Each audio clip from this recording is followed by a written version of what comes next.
بسم اللہ الرحمن الرحیم۔ السلام علیکم ورحمۃ اللہ وبرکاتہ۔ امید ہے کہ آپ سب ایمان، صحت، عافیت اور برکت کے ساتھ ہوں گے۔ آج ہم سبق نمبر 18 کو پڑھیں گے، جس کا عنوان ہے استفہام کا بیان۔ تو سب سے پہلے عبارت اور ترجمہ پڑھیں گے، اس کے بعد انشاءاللہ تفصیل پڑھیں گے۔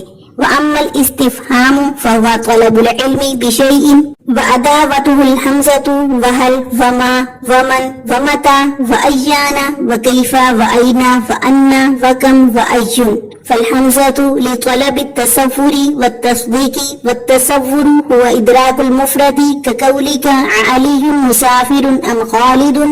تعتقد أن السفر حصل من أحدهما ولكن تطلب تعيينه، ولذا يجاب بالتعيين فيقال علي مثلا. والتصديق هو إدراك النسبة، نحو أسافر علي، تستفهم عن حصول السفر وعدمه، ولذا يجاب بنعم أو لا.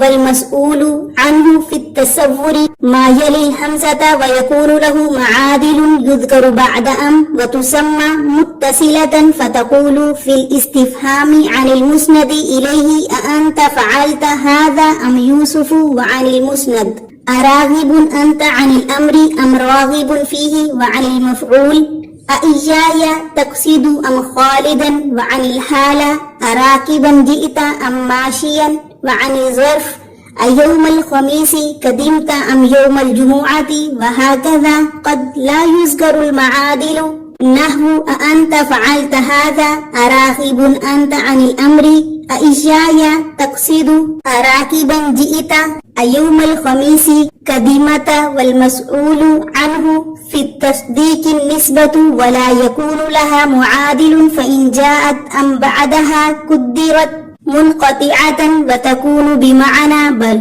اب ترجمہ دیکھ لیجئے۔ بہرحال استفہام پس وہ کسی چیز کے علم کو طلب کرنا ہے، اور اس کے حروف یہ ہیں: حمزہ، حل، ما، من، متا، ایانا، اینا، کیفا، انا، کم، ایشو۔ پس حمزہ وہ طلب تصور یا تصدیق کے لیے آتا ہے، اور تصور وہ معلوم کرنا ہے مفرد کو، جیسے کہ تیرا قول علی مسافر ام خالد، حالانکہ تو یقین رکھتا ہے کہ سفر ان میں سے کسی ایک سے حاصل ہوا ہے، اور لیکن تو طلب کرتا ہے اس کی تعیین، اور اس لیے جواب دیا جائے گا تعیین کے ساتھ، پس کہا جائے گا علی مثال کے طور پر، اور تصدیق وہ معلوم کرنا ہے نسبت کو، جیسے اسافر علی، کیا علی نے سفر کیا؟ تو سمجھنا چاہتا ہے سفر کے حاصل ہونے اور نہ ہونے کے بارے میں، اس لیے جواب دیا جائے گا نعم یا لا کے ساتھ۔ اور مسئول عنہ تصور میں وہ ہے جو ملا ہوا ہو حمزہ کے ساتھ، اور ہوتا ہے اس کے لیے معادل جو ذکر کیا جاتا ہے ام کے بعد، اور نام رکھا جاتا ہے اس کا متصلہ، بس تو کہے گا استفہام میں مسند الیہ کے بارے میں کیا تو نے یہ کام کیا ہے یا یوسف نے، اور مسند کے بارے میں کیا تو اس کام سے اعراض کرنے والا ہے یا اس کام میں رغبت کرنے والا ہے، اور مفعول کے بارے میں کیا میرے پاس آنے کا تیرا ارادہ ہے یا خالد کے پاس، اور حال کے بارے میں کیا تم سوار ہو کر آئے ہو یا پیدل، اور ظرف کے بارے میں کیا تو جمعرات کو آیا ہے یا جمعے کو، اور اسی طرح کبھی نہیں ذکر کیا جاتا مقابل، جیسے انت فعلت ھذا، کیا تو نے یہ کام کیا، کیا تمہیں اس کام سے اعراض ہے، کیا تیرا ارادہ میرے پاس آنے کا ہے، کیا تو سوار ہو کر آیا، اور کیا تو جمعرات کو آیا۔ اور مسئول عنہ تصدیق میں نسبت ہے، اور نہیں ہوتا اس کے لیے کوئی مقابل، اگر آ جائے اس کے بعد تو فرض کیا جائے گا اس کو ام منقطع، اور وہ ہوگا بل کے معنی میں۔ اب تفصیل دیکھ لیجئے۔ اما الاستفہام، یہاں سے مصنف انشاء طلبی کی تیسری قسم کو بیان فرما رہے ہیں کہ انشاء طلبی کی تیسری قسم استفہام ہے۔ تو استفہام کہتے ہیں کسی چیز کے علم کو طلب کرنا۔ استفہام کے 11 حروف ہیں: حمزہ، حل، ما، من, متا, ایانا, کیفا, اینا, انا, کم, ایون. فالحمزۃ حروف استفہام میں سے پہلا حرف حمزہ ہے، تو یہاں سے مصنف حمزہ کی قسمیں بیان کر رہے ہیں کہ حمزہ کی 2 قسمیں ہیں. نمبر 1 طلب تصور کے لیے، نمبر 2 طلب تصدیق کے لیے. طلب تصور یہ ہے کہ مفرد چیز کا علم حاصل کرنا. مثال کے طور پر جیسے علی مسافر ام خالد، اس مثال میں حمزہ کے ذریعے علم مفرد کو معلوم کرنا چاہتے ہیں کہ علی نے سفر کیا یا خالد نے.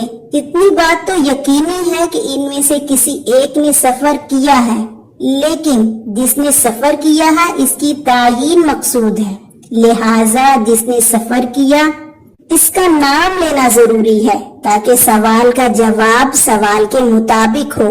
مثلا علی کہیں گے یا خالد کہیں گے. طلب تصدیق کہتے ہیں نسبت کو معلوم کرنا.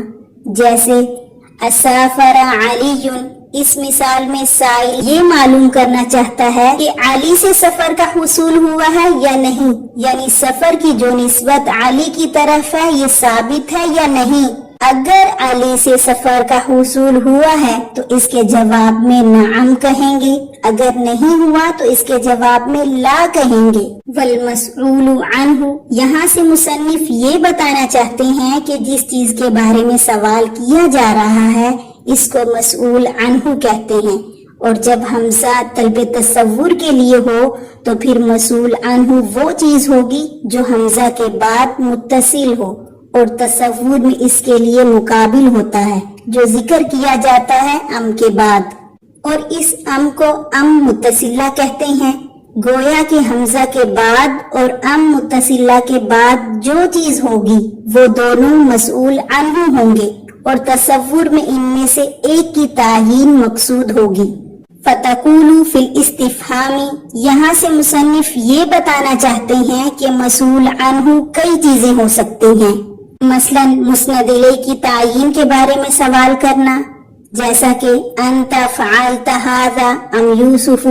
اب اس مثال میں انت اور یوسف مسند الیہ ہیں اور سوال مسند الیہ کے بارے میں کیا جا رہا ہے، اور ام کے بعد یوسف ہے تو یہ بھی مسند الیہ ہے، یعنی انتا کے معادل ہے، یعنی برابر ہے، اس لیے ام متصلہ ہے. انتا اور یوسف ان میں سے ایک کی تعیین مقصود ہے. اور کبھی مسئول عنہ مسند ہوتا ہے، جیسے اراغب انت عن الامر ام راغب فیہ. اب اس مثال میں اراغب انت میں راغب مسند ہے اور سوال مسند کے بارے میں ہے، اور ام کے بعد راغب فیہ ہے، اور راغب مسند ہے یعنی معادل ہے پہلے راغب کے، اس لیے کہ ام متصلہ ہے. یعنی راغب کا صلہ جب عن ہو اس وقت راغب بمعنی اعراض کرنے کے ہوں گے، اور راغب کا صلہ جب فی ہو تو پھر اس وقت راغب کے معنی رغبت کرنے کے ہوں گے. اس مثال میں پہلے راغب سے فعل اعراض مقصود ہے اور دوسرے راغب سے رغبت کرنا مقصود ہے، تو جو بھی مقصود ہوگا وہ تعیین کرنے سے سائل کا مقصد پورا ہو جائے گا. اور کبھی مسئول عنہ مفعول بہ ہوتا ہے، جیسے ایایا تقصد ام خالدن. اب اس مثال میں حمزہ استفہام کے بعد ایایا مفعول بہ ہے، اور اس ایایا کے مساوی ام کے بعد خالدن ہے، یعنی دونوں مفعول بہ ہیں، اس لیے یہ ام متصلہ ہے اور ان میں سے کسی ایک کی تعیین مقصود ہے. اور کبھی مسئول عنہ حال ہوتا ہے، جیسے اراکبن جئت ام ماشین. اس مثال میں راکبن حال ہے، ام کے بعد ماشین ہے، یہ بھی حال ہے، یعنی راکبن کے برابر ہے، اس لیے ان میں سے ایک کی تعیین مقصود ہے. اور کبھی مسئول عنہ ظرف ہوتا ہے، جیسے کہ ایوم الخمیسی قدمتا ام یوم الجمعاتی. تو اس مثال میں یوم الخمیس ظرف ہے اور ام کے بعد یوم الجمعہ ہے تو یہ بھی ظرف ہے، یعنی یوم الخمیس کے معادل برابر ہے، اس لیے ان میں سے کسی ایک کی تعیین مقصود ہے۔ قد لا یذکر المعادل، اس میں مصنف فرماتے ہیں کہ کبھی مسئول میں تصور کے مقابل کو عبارت سے حذف کر دیتے ہیں، لیکن معنوی طور پر موجود ہوتا ہے، اور یہ فرق کرنا کلام کے اختصار کے لیے ہوتا ہے۔ جیسے کہ انت فعلت ھذا، اس کا مقابل ام یوسف تھا تو اس کو حذف کر دیا۔ اراغب انت عن الامر، اس کا مقابل ام راغب فیہ تھا تو اس کو حذف کر دیا۔ ایایا تقصد، اس کا مقابل ام خالدا تھا تو اس کو حذف کر دیا۔ اراکبا جئت، اس کا مقابل ام ماشیا تھا تو اس کو بھی حذف کر دیا۔ ایوم الخمیسی قدمتا، اس کا مقابل ام یوم الجمعہ تھا تو اس کو بھی حذف کر دیا۔ فالمسئول عنہ فی التصدیق، یہاں سے مصنف یہ بتانا چاہتے ہیں کہ جب حمزہ طلب تصدیق کے لیے ہو تو اس وقت مسئول عنہ نسبت ہوگی اور اس کے لیے کوئی مقابل نہیں ہوگا، اور جب مقابل نہیں ہوگا تو اس کے بعد ام بھی نہیں ہوگا، اور اگر ام آ بھی جائے تو وہ ام منقطع ہوگا اور اس کا ماقبل والے کلام سے کوئی تعلق نہیں ہوگا، اور ام بل کے معنی میں ہوگا۔ جیسے اجاء زید ام خالد، کیا زید آیا ہے بلکہ کیا خالد آیا ہے، تو اس مثال میں مسئول عنہ کی نسبت ہے، ام بل کے معنی میں ہے۔ پہلے سوال تھا اجاء زید، لیکن جب ام کو ذکر کیا تو اب ما قبل سے اعراض ہے اور ما بعد والی کلام کے بارے میں استفہام ہے کہ کیا خالد آیا ہے۔ خلاصہ کلام یہ ہے کہ انشاء کا باب ہم نے پڑھنا شروع کیا تھا اور آپ نے پڑھا تھا کہ انشاء وہ کلام ہے کہ جس کے کہنے والے کو سچا یا جھوٹا نہ کہا جا سکے، اور پھر یہ دو قسم پر ہے، ایک انشاء طلبی اور دوسرا انشاء غیر طلبی۔ تو انشاء طلبی وہ ہے جس میں کسی چیز کی طلب ہو، اور غیر طلبی جس میں طلب نہ ہو، اور پھر یہ انشاء طلبی 5 چیزوں کے ساتھ ہوتا ہے: امر، نہیں، استفہام، تمنی اور ندا۔ اور اس میں سے امر اور نہیں کی بحث مکمل ہو گئی تھی، استفہام کی بحث چل رہی ہے۔ آپ نے یہ بھی پڑھا کہ استفہام وہ کسی چیز کے علم کو طلب کرنا ہے، اور اس کے کئی ادوات ہیں، یعنی حمزہ، حل، ما، من، متا وغیرہ۔ پھر یہ جو ادوات استفہام ہیں ان میں سے بعض طلب تصور اور طلب تصدیق دونوں کے لیے آتے ہیں، اور ان میں سے بعض صرف طلب تصدیق کے لیے آتے ہیں اور بعض صرف طلب تصور کے لیے آتے ہیں۔ تو یہ 3 قسم کے ہو گئے۔ اور حرف استفہام میں اس کے سب سے پہلے حمزہ کے بارے میں ہم نے پڑھا کہ حمزہ جو ہے وہ استفہام کے ادوات میں سے اصل ہے، تو لہٰذا وہ دونوں کے لیے استعمال ہوتا ہے، تصور کے لیے بھی اور طلب تصدیق کے لیے بھی۔ پھر اس کے بعد تصور اور تصدیق کے بارے میں بھی ہم نے پڑھا کہ تصور جو ہے وہ ادراک المفرد ہے، مفرد کا ادراک کرنا، اور تصدیق جو ہے وہ نسبت کا ادراک کرنا ہے۔ تو مناطقہ کی اصل نظر قول معقول کی طرف ہوتی ہے۔ قول 2 قسم کے ہوتے ہیں، ایک قول ملفوظ اور ایک قول معقول۔ وہ بات یا وہ چیز جو ذہن میں آ جائے وہ قول معقول ہے، اور اسی کو جب آپ زبان سے ادا کریں تو وہ قول ملفوظ بن جاتا ہے۔ مثلا میں کہتی ہوں زید قائم، تو سب سے پہلے یہ بات میرے ذہن میں آئی، زید بھی اور قائم بھی، اور ان کے درمیان میں نے نسبت بھی قائم کر دی۔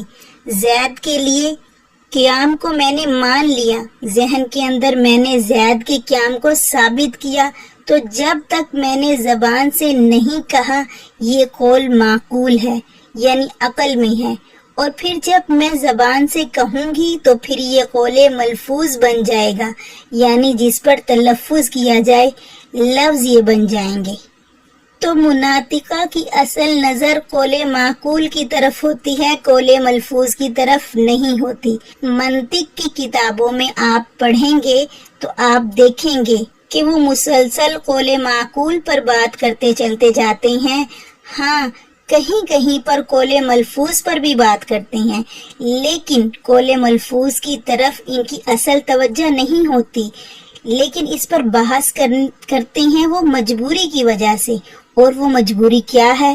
وہ مجبوری یہ ہے کہ قول معقول جو ہے وہ بات ذہن میں آتی ہے اور دوسرے کو سمجھانے کے لیے لفظوں کا ہی سہارا لینا پڑتا ہے، تو قول ملفوظ کا ہی سہارا لینا پڑتا ہے۔ تو جب تک میں زبان سے نہیں کہوں گی زید قائم، آپ کو تو نہیں پتا چل سکتا کہ میرے ذہن میں یہ زید قائم والی نسبت موجود ہے۔ اور ہم نے یہ بھی پڑھا تھا کہ مفرد کا ادراک وہ ہے جس میں نسبت نہ ہو، اور جس میں نسبت ہو یعنی ایک چیز کا ثبوت ہو دوسری چیز کے لیے، یا ایک چیز کی نفی ہو دوسری چیز کے لیے، تو یہ ہے نسبت۔ جیسے زید قائم، دیکھیں زید کی طرف قائم کی نسبت ہے، اور زید لیس بقائم یہاں زید کے قیام کی نفی ہے، تو حمزہ دونوں کی طلب کے لیے آئے گا، یعنی تصور کی طلب کے لیے بھی اور تصدیق کی طلب کے لیے بھی۔ اور پھر اس کے بعد ہم نے پڑھا تھا ام متصلہ کے بارے میں، اور ام غیر متصلہ یا منقطع کے بارے میں۔ یہ ام جو ہے یہ حروف عطف میں سے ہے۔ ام متصلہ وہ ہے جس کے لیے دو چیزوں میں سے کسی ایک کی تعیین کا سوال کیا جاتا ہے۔ مثلا آپ کہتے ہیں علی مسافر ام خالد، تو آپ تعیین طلب کر رہے ہیں کہ ان دونوں میں سے کون مسافر ہے، تو یہ ام متصلہ ہے۔ اور ام منقطع وہ ہے کہ انسان ایک چیز کو چھوڑ کر دوسری کی طرف رخ کر لے، تو یہ اعراض کا فائدہ دیتا ہے، یعنی کہ ام متصلہ بل کے معنی میں ہوتا ہے۔ اس کے ما قبل اور کلام ہوگا اور ما بعد اور کلام ہوگا، اور دونوں ایک دوسرے سے منقطع ہوں گے، ان میں کوئی ربط نہیں ہوگا، کوئی تعلق نہیں ہوگا۔ مثلا آپ کو دور سے ایک چیز حرکت کرتی ہوئی نظر آئی ہے، آپ نے اپنے ساتھی سے کہا انہا لابل، یقیناً یہ اونٹ ہے، خبر دی اس کو، اور خبر بھی قطعی ہے، یعنی انہا بھی لے کر آئے، لام ابتدا بھی لے کر آئے، لیکن جب وہ چیز تھوڑی سی قریب آئی تو آپ کو خود اس میں شبہ ہوا کہ یہ تو اونٹ تو نہیں معلوم ہوتا، پتہ نہیں یہ کیا چیز ہے۔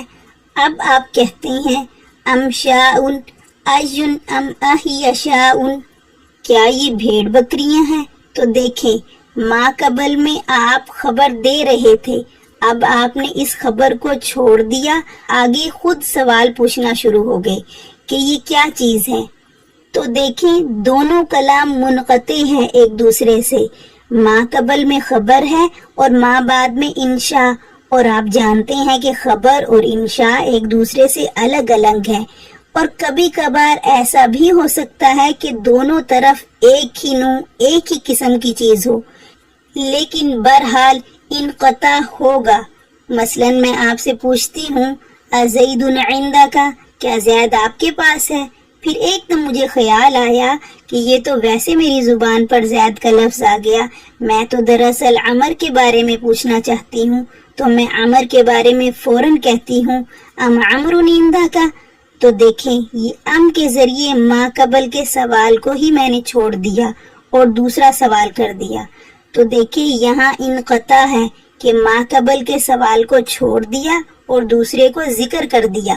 اب ان دونوں میں فرق کیا ہے ام متصلہ اور ام منقطعہ میں؟ تو ام متصلہ کے ذریعے دو چیزوں میں سے ایک کی تعیین کو طلب کیا جاتا ہے، اور ام منقطعہ کے ذریعے ما قبل کے کلام سے اعراض کیا جاتا ہے۔